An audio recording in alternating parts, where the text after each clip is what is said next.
multi-class classifications with logistic regression. Here we'll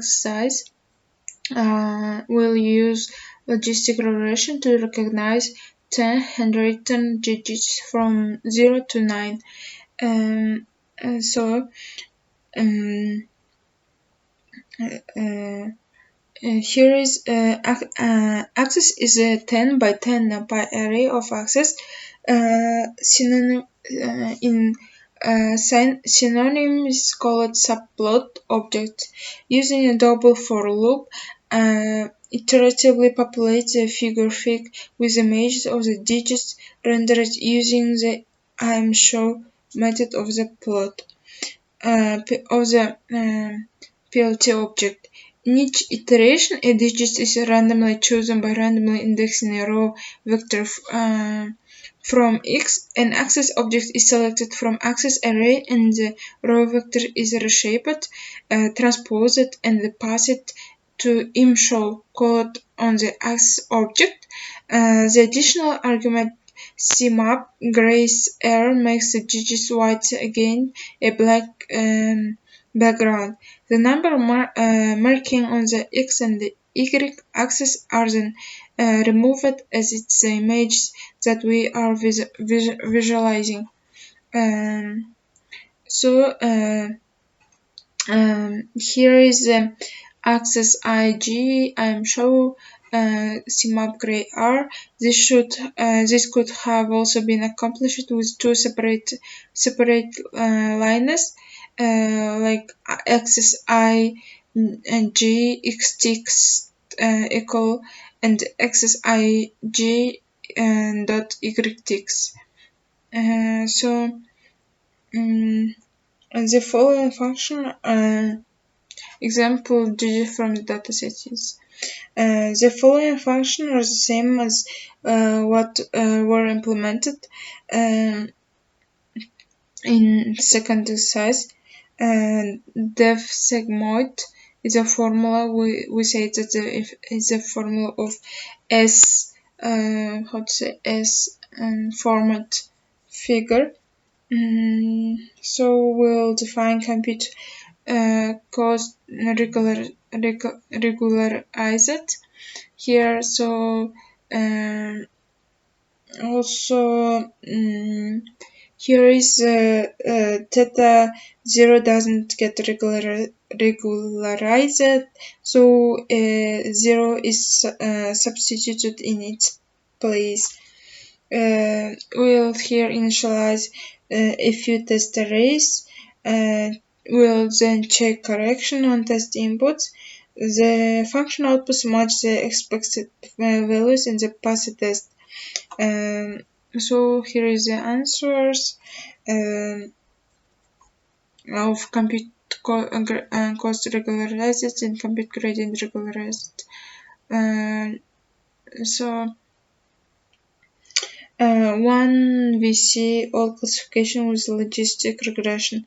As usual, we set up the model design matrix X bias by inserting a column of ones to accommodate the bias term in our model. So train here is we'll train one we see all implementation nodes. We initialize the matrix of zeros theta all, which holds all the trained parameters. Each row theta all represents a class, and the columns of theta all represent all the parameters associated with predictions for that class. Once all classification is implemented by iteratively training the parameters for each class K. In each iteration, the use of the GTRAS vector ensures all instances of K in our training dataset are given by the label 1, while all other instances that are not K are given by the label 0. This is the sense of the one all method. So then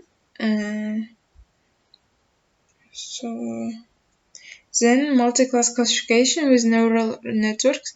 In the second part of our exercise, we use neural networks to recognize the 10 handwritten digits in the same dataset. First, we load the pre-trained weight for our neural network. Theta 1 with dimension 25 by 401 corresponds to the matrix that maps the input layer to the hidden layer. Theta 2 with dimensions 10 by 26 corresponds to matrix that maps the hidden layer to the output layer.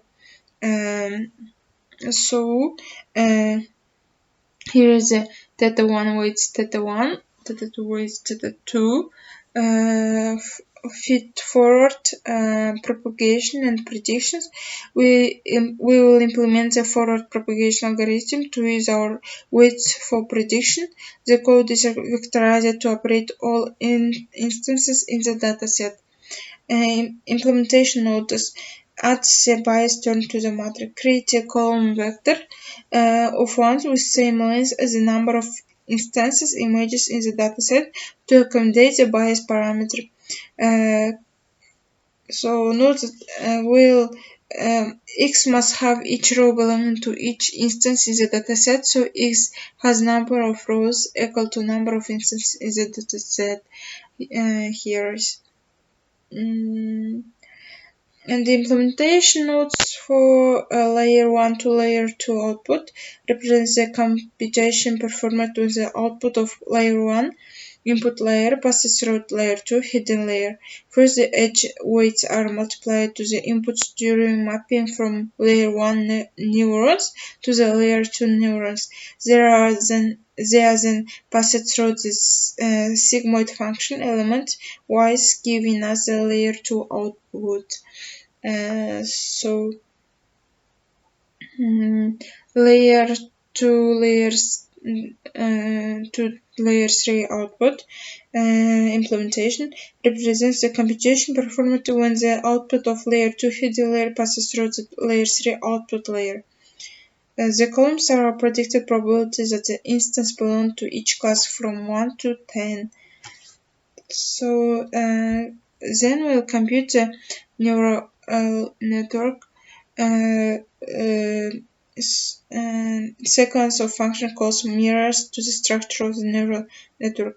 Here we transpose a matrix in order to match the dimension requirements. And the prediction result is the result matches the expected accuracy.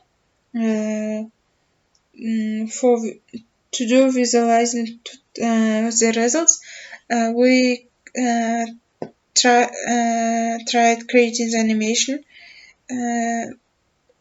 So that is all.